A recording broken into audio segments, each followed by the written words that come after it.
Top quality और consistent performance के लिए सिर्फ सिल्वर पंप्स एंड मोटर्स, नाम याद रखना। વલસાડ જિલ્લામાં વરસાદ બાદ તારાજી સર્જાઈ છે। શહેરની શાળાઓમાં પાણી ભરાતા હાલાકી વેઠવાનો વારો આવ્યો છે। શાળામાં પાણી ભરાતા વાલીઓ ચિંતામાં મુકાયા છે અને આરએમવીએમ શાળાના પરિસરમાં પાણી ભરાઈ ગયા છે।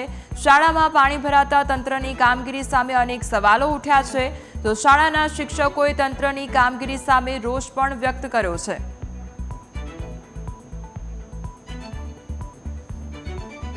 સ્કૂલની સમસ્યા જણાવી હતી કે વરસાદી પાણીનો ભરાવો થાય છે, જે રોડ પરથી બેક આવે છે પાણી, તો તેના માટે નગરપાલિકાએ ખૂબ જ સાવચેત રહેવાની જરૂર છે। વલસાડમાં ઘણી જગ્યાએ, ફક્ત સ્કૂલની વાત નથી પણ ઘણી જગ્યાએ આ રીતે પાણી ભરાય છે, જેને કારણે જનવ્યવહારમાં ખૂબ જ તકલીફ પડે છે। અને પર્ટિક્યુલર કહું તો શાળા માટે, તો શાળામાં નાના વિદ્યાર્થીઓ હોય છે, અત્યારે એક્ઝામનો ટાઈમ હોય છે, તો તે સમયે બાળકોને શાળાની અંદર તકલીફ થાય છે। પાણી જે રસ્તા પરનું આવે છે તે ગંદુ પાણી હોવાથી બાળકના સ્વાસ્થ્ય માટે પણ ખૂબ જ ચિંતા રહે છે।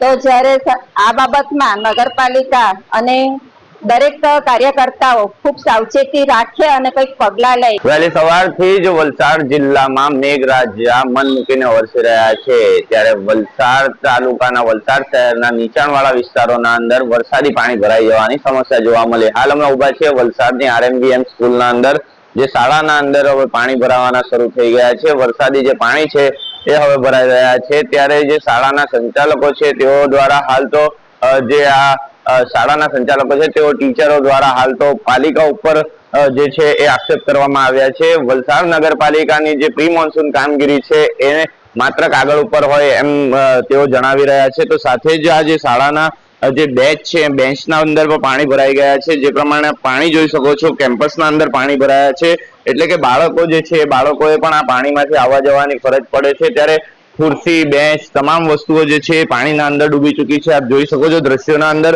જે પ્રમાણે હાલ શાળાના અંદર આ પાણી ભરાયા છે, એટલે કે શાળાએ જતા જે આવતા જે બાળકો છે એ બાળકોના જે આરોગ્ય છે એ આરોગ્ય સાથે પણ ક્યાંક ચેડા થતા હોય છે, કારણ કે અહીંથી બાજુમાં જે આવેલી ગટર છે, ગટરના જે પાણી છે એ પાણી અહીં શાળાના અંદર ફરી વળ્યા છે, એટલે કે વરસાદી પાણી પણ છે અને ગટરનું પાણી પણ અહીં આવી જતું હોય છે।